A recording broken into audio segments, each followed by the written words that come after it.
अस्सलाम वालेकुम आदाब नाजरीन, मैं फातिमा तेलंगाना न्यूज़ टुडे में आप सभी का खैर मक़दम करती हूँ। नजर डालते हैं आज की अहम सुर्खियों पर एक नज़र।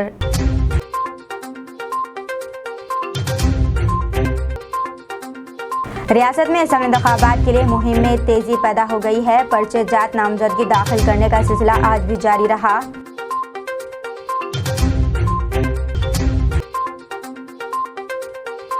बीआरएस सरबराह केसीआर और पीसीसी सदर रेवंत रेड्डी ने अपनी पार्टी के उम्मीदवारों के हक में मुख्तलिफ हलकों का दौरा करते हुए इंतखाबी मुहिम चलाई।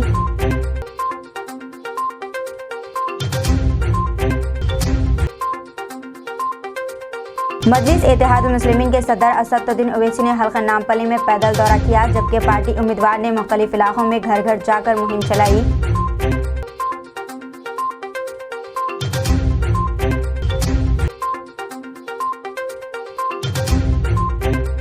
बीजेपी उम्मीदवारों ने आज मुख्तलिफ हलकों से अपने पर्चे नामजदगी किए दाखिल।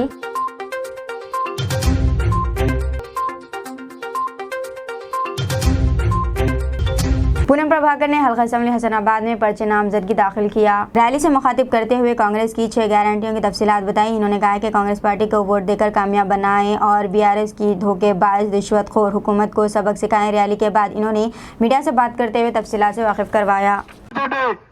శాసనసభ్యుడు అయితే గతంలో పార్లమెంటులో నన్ను పంపితే ఏ విధంగా కరీంనగర్ పార్లమెంట్ అంటే గౌరవంగా గల్లా ఎత్తుకొని తిరిగి చేసిండో, రేపు హుస్నాబాద్ ఎమ్మెల్యే అంటే మీరు ఎక్కడికన్నా వెళ్ళి మాది హుస్నాబాద్ అంటే ఓహో మీ ఎమ్మెల్యే పొన్నం ప్రభాకర్ అని గౌరవం ఎత్తుకునే విధంగా చేస్తాడు. ఎక్కడికి వెళ్ళినా హుస్నాబాద్ విద్యా విషయంలో కావచ్చు, వైద్య విషయంలో కావచ్చు, టూరిజం కావచ్చు, పరిశ్రమ కావచ్చు, వ్యవసాయం కావచ్చు, అన్ని రకాలుగా ఒక అవగాహన కలిగిన నాయకుడిగా, రైతు బిడ్డగా, విద్యార్థి నాయకుడిగా ఈ ప్రాంతాన్ని అన్ని రంగాల్లో అభివృద్ధి చేస్తా అనేటువంటి విశ్వాసం నా మీద వచ్చి ప్రజలకు చెప్పండి. ఈరోజు దాంతో పాటుగా కాంగ్రెస్ పార్టీ 6 గ్యారెంటీలు ఇచ్చింది. ఆ ప్రభుత్వం ఏమో అన్ని ఫెయిల్ అయింది, కాంగ్రెస్ ఏమో ఇచ్చిన ప్రతి హామీ నెరవేర్చదు. కాబట్టి అందుకే మిమ్మల్ని ఒకటే కోరుతా ఉన్నా, ప్రజల ఓట్లు తెచ్చుకునే ప్రక్రియ ఉక్కులాగా తెలంగాణ రాష్ట్రాన్ని తెలంగాణ ఇచ్చిన తర్వాత ప్రజల బతుకులు పేన మీదకి పొయ్యిలబడ్డట్టు అయినటువంటి పరిస్థితి నుంచి బయటికి తీసుకొచ్చి 6 గ్యారెంటీల ద్వారా కావచ్చు, ఇతరత్ర దీర్ఘకాలిక ప్రయోజనాలు ఈ ప్రాంతానికి కలిగే విధంగా డిసెంబర్ 9, 2023 లోపు అధికారాన్ని ఏర్పాటు చేసి డిసెంబర్ 9, 2024 లోపల 2 లక్షల ఉద్యోగాలు ఇస్తామనే మాటను విశ్వాసాన్ని కాంగ్రెస్ పార్టీ తరఫున మేము ఇస్తామని ఈ నిరుద్యోగ యువతకు. ఈ ప్రభుత్వం కనీస ప్రశ్నపత్రాలను నిర్వహించలేనటువంటి పరిస్థితుల్లో అమ్ముకుంటూ లీకేజీలు చేస్తూ విద్యార్థుల జీవితాలు చెలగాటమాడింది.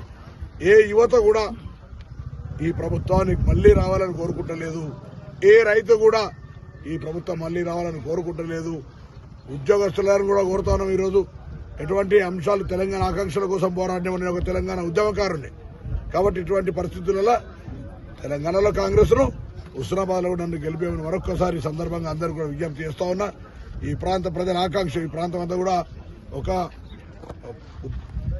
ఒక మంచి భావాలు కలిగి ఒక ఆదర్శమైనటువంటి ప్రాంతం ఉన్నటువంటి ప్రాంతం లోపల శాసనసభ్యుడిగా దేశిని చిన్నమల్లయ్య గారి వారసుడుగా ఈ ప్రాంతం అంతా సర్వాయి పాపన్న కోటలు కావచ్చు, బొప్పరాజు లక్ష్మీకాంతరావు గారు, బొమ్మ వెంకన్న, అదేవిధంగా ప్రవీణ్ రెడ్డి గారు, చాడా వెంకరెడ్డి గారు, శాసనసభ్యులు ఉన్నటువంటి అభివృద్ధిని ఆకాంక్షించిన వాళ్ళందరూ ఉండి వాళ్ళ ఆలోచనకు అనుగుణంగా తప్పకుండా నేను మళ్లీ ఈ ప్రాంత అభివృద్ధికి అందరి ఆకాంక్షలతో పాటుగా నాకు నా ఆలోచనను తీసుకొని ప్రజల యొక్క అభిప్రాయాలు తీసుకొని ముందుకు పోతానన్నమాట సందర్భంగా మనం చేస్తాను.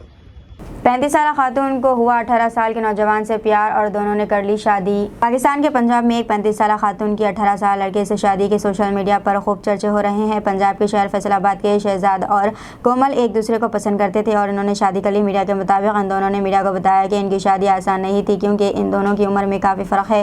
35 साल कोमल के मुताबिक वो और शहजादा रिश्तेदार है। कोमल ने बताया कि शहजाद को मुझसे मोहब्बत हुई और फिर मैं भी इससे मोहब्बत करने लगी, जिसके बाद हम दोनों ने शादी कर ली। इन्होंने बताया कि शादी से पहले कई रुकावटें आई लेकिन हमने अपने घर वालों को मनाने में कामयाबी हासिल की। कोमल शहजाद को प्यार से मिट्टू कहती है। दूसरी जानिब शहजाद ने बताया कि वो कोमल को पसंद करते थे। जब इन्होंने ये बात अपने घर वालों को बताई तो इन्होंने इनके साथ मारपीट की, लेकिन बाद में शादी के लिए वो मान गए।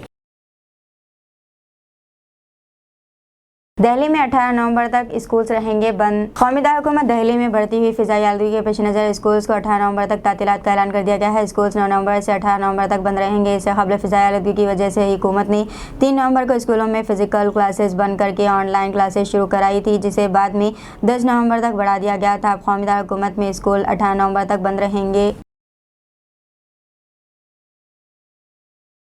वज़ीर-ए-आज़म नरेंद्र मोदी ओबीसी से इंसाफ करना नहीं चाहते। असदुद्दीन ओवैसी। वज़ीर-ए-आज़म नरेंद्र मोदी ज़ात की शनाख्त पर वोट की अपील कर रहे हैं, लेकिन वो ओबीसी को इंसाफ दिलाना नहीं चाहते हैं। एमआईएम के सरबराह असदुद्दीन ओवैसी ने चारशंबे के रोज़ ये बात कही। वज़ीर-ए-आज़म नरेंद्र मोदी ने मंगल की शब एक्स पर पोस्ट करते हुए कहा था कि तेलंगाना में बीजेपी के चीफ मिनिस्टर का उम्मीदवार बीसी तबके से होगा। इसके इंतखाबात का आगाज़ लाल बहादुर स्टेडियम से हो चुका है।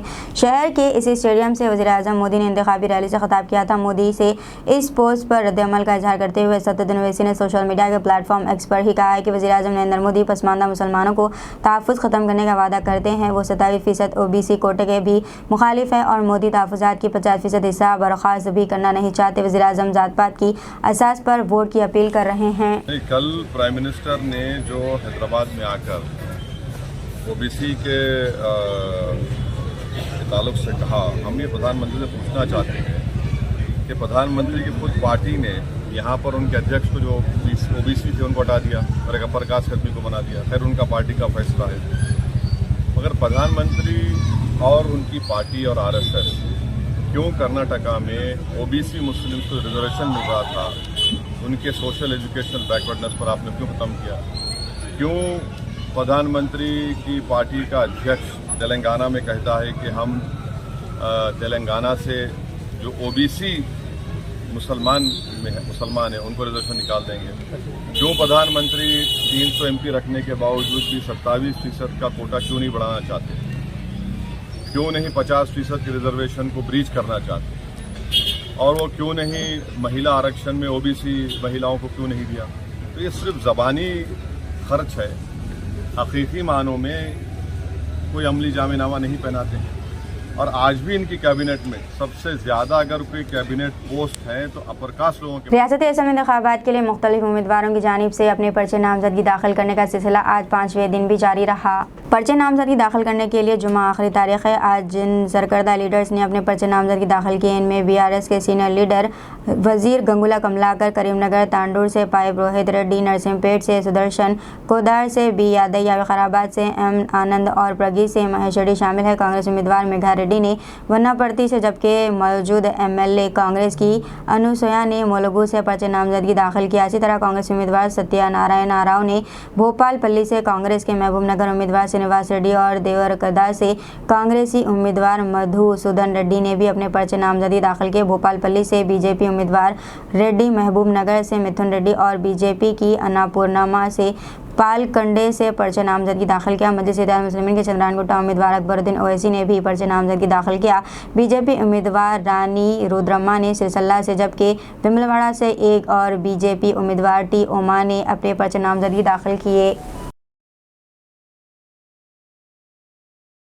कौमी तहक़ीक़ाती एजेंसी NIA के अहदेदारों ने मुल्क भर के 10 अजला बशमुल तेलंगाना में भी ऑपरेशन अंजाम दिया। इंसानी स्मगलिंग के केस के तहत ये कार्रवाई की गई। सर्च ऑपरेशन तमिलनाडु और कर्नाटक के अलावा मगरबी बंगाल, आसाम और त्रिपुरा में भी अंजाम दिया गया। कुल हिंद मजलिस इत्तेहादुल मुस्लिमीन के सदर असदुद्दीन ओवैसी ने हल्का नामपली इंतखाबी मुहिम में हिस्सा लेते हुए पैदल दौरा किया।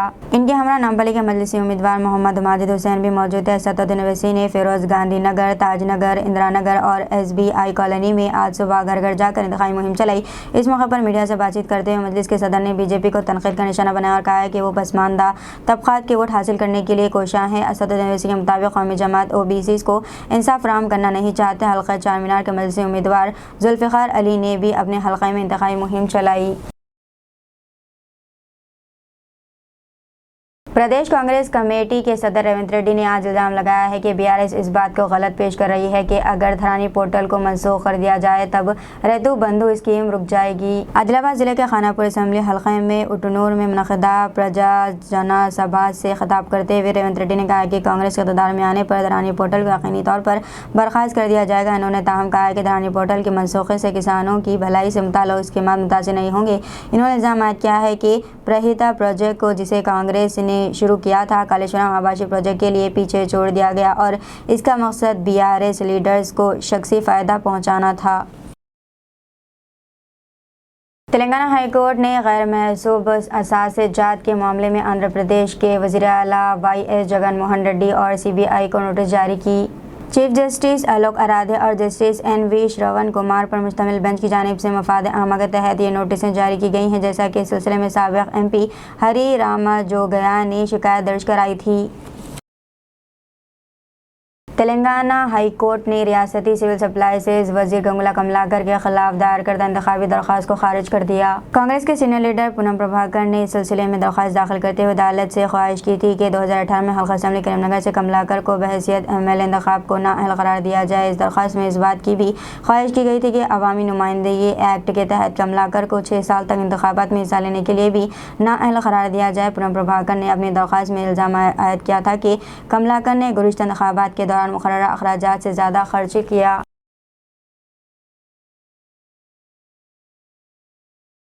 BRS पार्टी सरबराह व वज़ीर आला चंद्रशेखर राव ने आज कहा है कि आसिफाबाद जैसे दूर दराज इलाकों में छोटे अजला की तश्कील का मकसद आवाम को मुख्तलिफ खदमात फराहम करना है। आसिफाबाद में प्रजा आशीर्वाद सभा से खिताब करते हुए केसीआर ने कहा है कि BRS हुकूमत की जानिब से पिछले चंद बरसों के दौरान किए गए इक़दाम के नतीजे में एजेंसी इलाकों में सहूलतों में बेहतरी आ रही है। इन्होंने याद दिलाया है कि हल्का आसिफाबाद में 47,000 एकड़ पोड्डू अराजी तकसीम की गई, जबकि ज़िले के दूर दराज इलाकों में 3 मरहले में बरक़ी सरबराही को यकीनी बनाया गया। चंद्रशेखर राव ने इस मौके पर रेतु बंधु और धरानी पोर्टल पर कांग्रेस के मौक़िफ़ को तनक़ीद का निशाना बनाया। इससे पहले CM के हेलीकॉप्टर में तकनीकी खराबी हुई, जिसके बाद वो सरपुर से कागज नगर बजरिए सड़क रवाना हुए। केसीआर का हेलीकॉप्टर उड़ने से खासी रहा। वाज़ेह रहे कि 2 दिन पहले भी हेलीकॉप्टर में तकनीकी खराबी वाक़ई हुई थी। BRS के कारगुज़र सदर केटीआर ने आज कहा है कि इनकी हुकूमत रियासत में 24 घंटे आबी सरबराही जैसे कई मंसूबे रखती है। हैदराबाद में सनतकारों के साथ मुनक़दा एक मीटिंग से खिताब करते हुए केटीआर ने इनसे कहा है कि शहरियों की तरह गौर व फिक्र करें। केटीआर के मुताबिक रियासत में मुस्तक़िल हुकूमत होने के सबब बड़े पैमाने पर सरमायाकारी हो रही है। इस बात का इजहार करते हुए कि BRS हुकूमत सनतों की हौसला अफजाई करती है। केटीआर ने इल्ज़ाम किया है कि TRS हुकूमत की जानिब से अंजाम दी गई तरक्की पर अपोजिशन जमातें खौफज़दा हैं और रिश्वत के इल्ज़ाम आयद कर रही है।